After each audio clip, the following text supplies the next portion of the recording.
Welcome to the top of the morning show. It's your girl TT from the D. It is a beautiful Tuesday morning, and I hope that you rested well last night. I hope that you had a wonderful Monday. It was a busy Monday, I have to say, for me. I was excited about waking up for today. I'm excited every day, but I was super excited about waking up this morning because it's also Tap In Tuesday. And I'm going to have two amazing ladies on my show tonight. One is the first time, and then the other one, she's a repeat offender. I like to affectionately call my guests who have come and blessed my show, over the course of time. Today, we're going to talk about faith-driven entrepreneurs tonight on the Tap In Tuesday show. But today, this morning, we're going to talk about 3 important reasons why pressure is a privilege. Now, there's several, okay? There's several reasons. And I was doing some research, and I came upon an article, and I said, let me add something to this. From Douglas Conant. But, you hear the fancy sayings, applying pressure. Who she thinks she is? Pressure. Who gonna check her? I don't think. Okay. But y'all know, right? Shine bright like a diamond, Rihanna. Okay, I just did a motivational post yesterday on some of my social media pages about, did you know that diamonds, or actually coals, create diamonds from pressure, hot flames, like pressure, right? And I'm like, no. Now, I'm not going to advise you to go out there and get your grill and take out a piece of coal and start burning. I'm not talking about that kind of coal, okay? So don't go out there and, disrespect the barbecue grill because you're about to get some coal out of you. No, the coal from the coal mines. Let's be clear. I don't want nobody trying to go to the store and buy bags of coal and then go to the bank and tell me I'm about to trade these in, because you're not. Okay? Because you're not.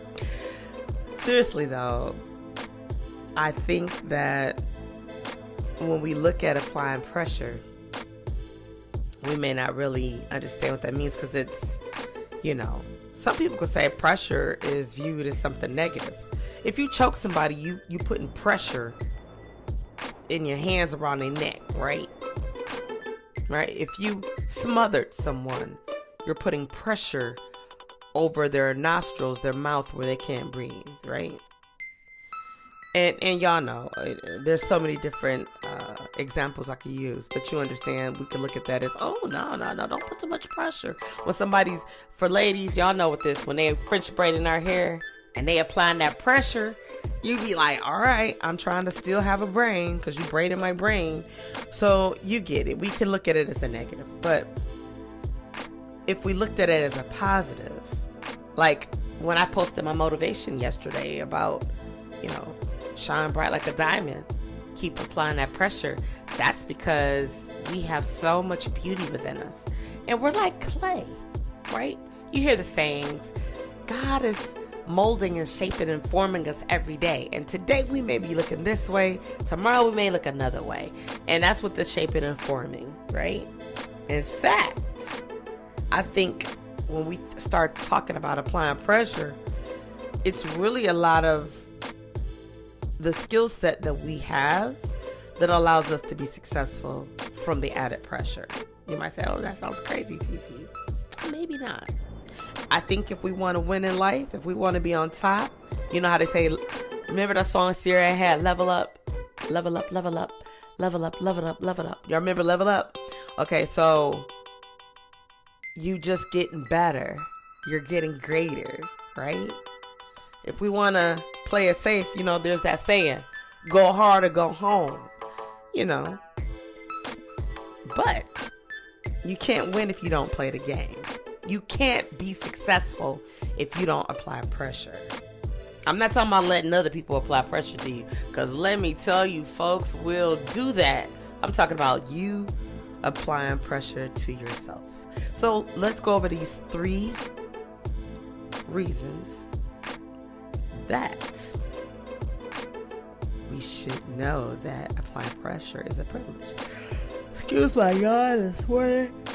Holy Father, activate. Okay, here we go. Number 1, get your pen, your pencil, crayon, eyeliner, marker, chalk, whatever you use. Pressure makes us better. Think about it. You put some chicken in a pressure cooker. Well, you're not going to eat no raw chicken, but the boy is good when you take it out the pressure cooker, right? Okay, this is an example. Y'all know I'm a foodie in my spirit, so it's just an example. But I'd have to argue that pressure is the mother of performance. Okay? I think that depending on the circumstance, we tend to challenge ourselves, but not apply the knowledge sometimes. If we've prepared properly, we might feel like, I've been training, I worked out, I got this under control, I don't need to apply too much pressure. Well, now, does that mean because you've trained or you've studied that you don't have to feel like you're under pressure? For me, what I've learned, I don't care for it, but I'm going to tell you what I learned. Excuse me. I've learned that I work pretty damn good under pressure. And I don't know why. I don't know where that skill set came from. I've learned to work with minimum, little to nothing. I've learned to be resilient from childhood, stretching things out, making things into things that we couldn't afford legitimately, so we could have it, etc., etc., etc. Okay? Why does this work? Well, because we know we got to go through some things, right? And it's all about our mindset, if you really want to be honest. You know, they say life begins at the edge of your comfort zone. When you step out of your comfort zone, I think that's when we start to live. Because we are so used to, well, you know, if it ain't broke, don't fix it. Don't rock the boat. You know, just all those little sayings. But change is good, right? Especially when you're in the middle of a transition. It could also become a crisis if you don't choose to change, right?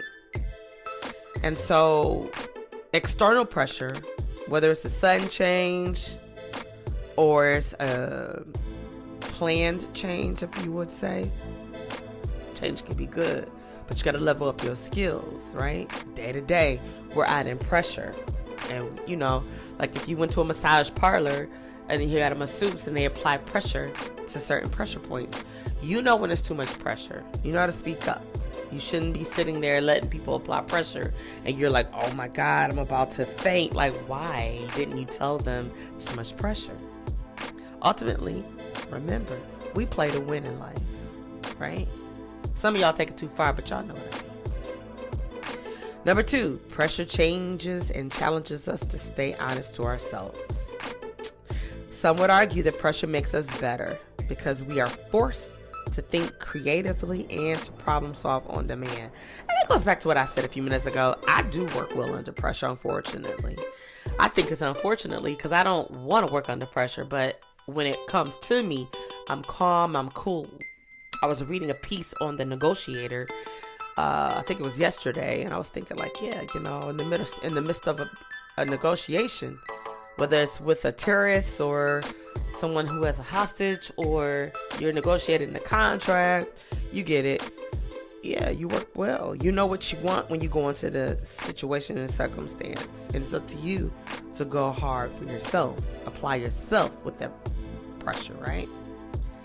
Because you don't want it to be too easy, right?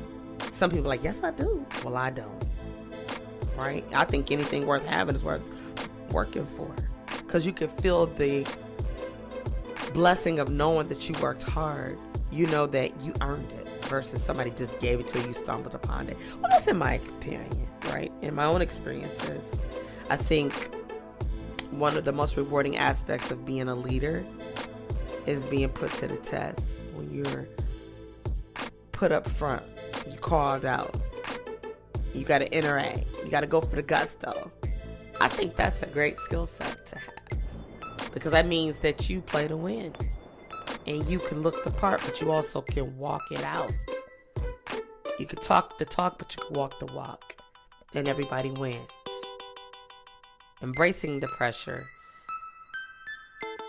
is a challenge, but to uphold it is key. And number 3, pressure helps us engage with life more meaningful. Now, some people might say, you can't experience the feel of life without embracing all aspects. I don't know if that's true. I don't know. The jury's still out with me. I don't know. Because you got your ups and you got your downs. You got your wees and your woes. You got your tests, trials and tribulations, right? Failure is going to come in your life. No matter how much you attempt to not fail, at some point in life, you're going to fail at something. And that's okay. You know why? Because we're not perfect. We're meant to fail so we can learn from the failed attempt. It's like I was just talking with a really good friend of mine who's like a sister to me yesterday. And I was just talking and I was sharing that, you know, every good thing that's been made was tested and tried. Very rarely was something done on the first time. Kudos to those of you that's been able to do that. But for the rest of us, we had to try, and apply pressure. Right? Pressure gives us the opportunity to experience the joys and the pains of life. Because life is short. It's like a beautiful gift that we unwrap every day that we rise. When you go to bed, thank God for that night, for that day. Because we don't know if we'll wake up and stumble or walk into the next day. We don't know. But if we should, then it's a beautiful thing. And if we shouldn't, we wouldn't even know. Right? We ought to grab onto every opportunity to apply our own level of pressure to ourselves to get the best possible version of ourselves. When we rise to the moment with integrity and the spirit that I can do this, we challenge ourselves to improve. And we let people know that we're here and we're not going anywhere. Pressure helps us grow, ladies and gentlemen, boys and girls. It helps us be honest to ourselves and be honest to others. But some people crack under pressure. And it helps us to be, those that crack under pressure, they become dishonest to themselves and they dang sure become dishonest to others. We don't know what tomorrow may bring. We don't know what next week, next month, next year. All we can do is sit back, relax, inhale and exhale and say, all right, let me take a leap of faith. Let me try it. Try until we get it right. Well, those were the little 3 tad bit little pieces I wanted to share with you this morning. And I'm hoping that you will tune in this evening at 8 o'clock for Tap In Tuesday. I'm going to have 2 amazing women, CEOs and founders of their businesses. Okay. DLH Tax Prep Services. I have the CEO, Mrs. Dakisha Hardrick, and I'll also have the CEO, one of the CEOs from A&B Fashionista, and the CEO of Admirable Gifts and Events. We're going to talk about being a faith-driven entrepreneur. It's a beautiful thing. And if you're an entrepreneur, it's definitely a show you don't want to miss. I'll see you tomorrow morning for Hump Day Wednesday for the top of the morning show. Until then, it's been real. It's your girl, TT from the D.